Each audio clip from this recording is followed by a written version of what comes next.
Coba kita berhenti sebentar, tarik nafas dalam-dalam, dan bayangkan, bagaimana jika hari ini adalah hari terakhir kita di dunia? Di tengah hiruk-pikuk kehidupan, ada satu kepastian yang tak pernah bisa kita hindari, yaitu kematian. Allah telah mengingatkan dalam firman-Nya, "Kullu nafsin dha'iqatul maut."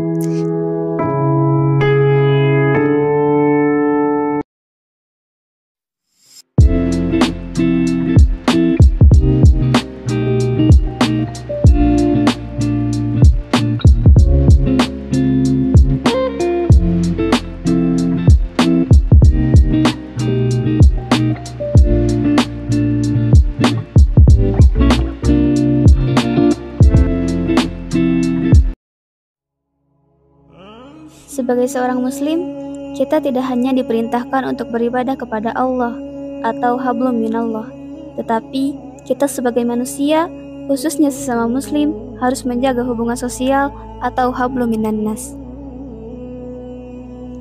Kita tidak bisa hidup seorang diri. Tentunya, kita membutuhkan orang lain dalam kehidupan kita.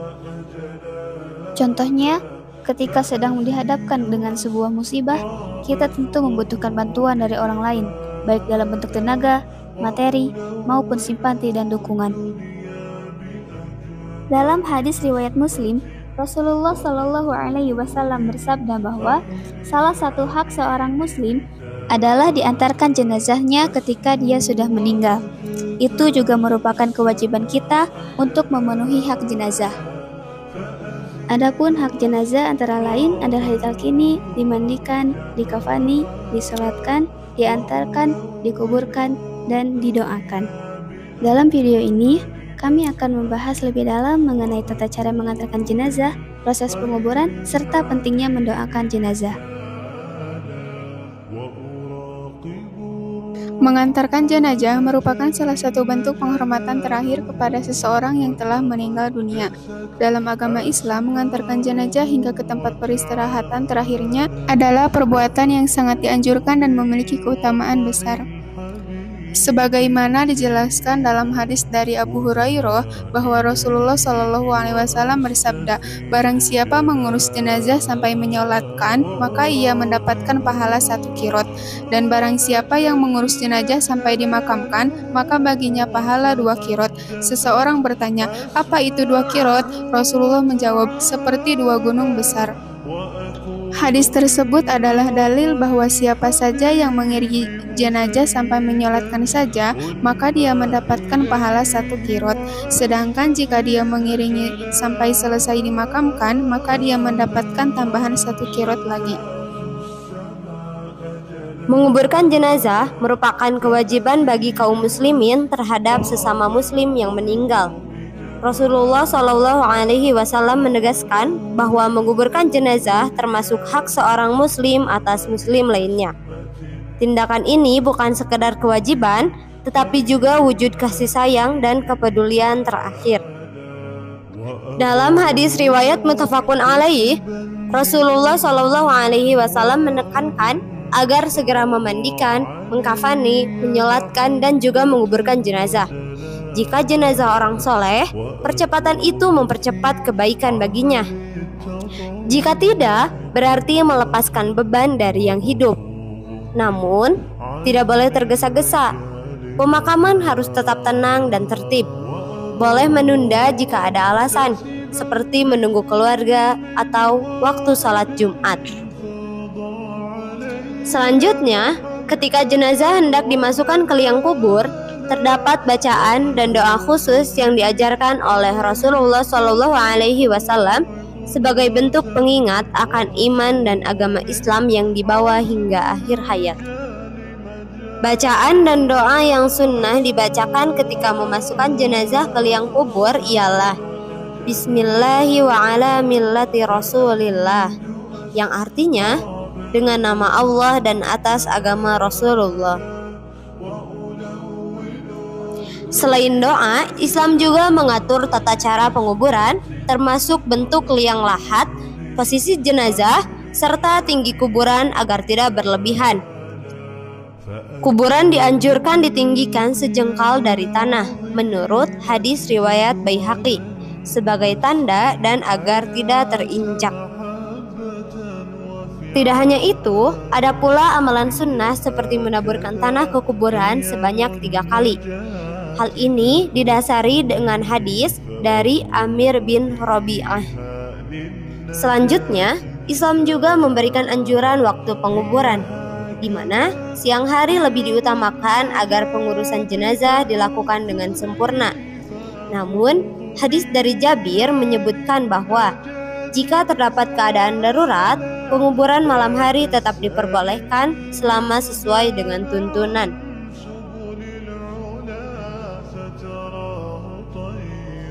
Setelah jenazah dikuburkan, ajaran Islam tidak berhenti di situ.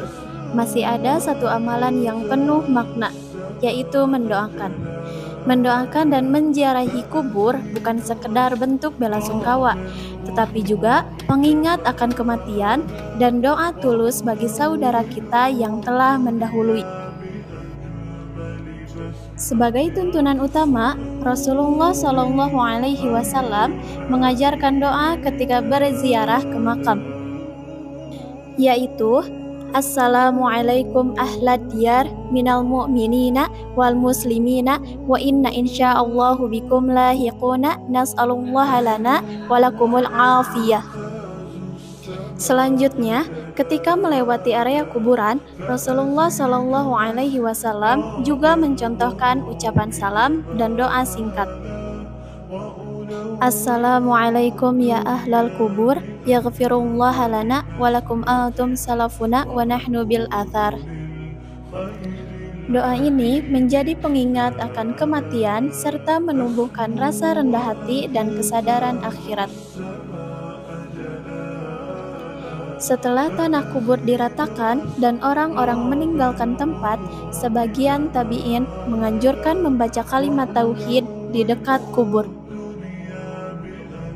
Setelah para peziarah meninggalkan kuburan, ada anjuran untuk menyeru jenazah dengan kalimat, "Wahai fulan, katakanlah, La ilaha illallah, Allah Tuhanku, Islam agamaku, dan Muhammad nabiku." Namun, penting untuk diketahui, riwayat ini berstatus dhaif atau lemah dan tidak dapat dijadikan dasar amalan sunnah. Karena itu, para ulama menjelaskan bahwa tidak ada tuntunan khusus dari Rasulullah Shallallahu Alaihi Wasallam untuk menyeru atau membacakan kalimat tersebut di kuburan. Yang disyariatkan hanyalah mendoakan si jenazah dengan doa yang diajarkan, memohonkan ampunan dan keteguhan baginya di alam kubur. Dengan demikian, kita cukup mengikuti tuntunan yang sahih dari Rasulullah Shallallahu Alaihi Wasallam tanpa menambah atau mengurangi dari apa yang beliau ajarkan.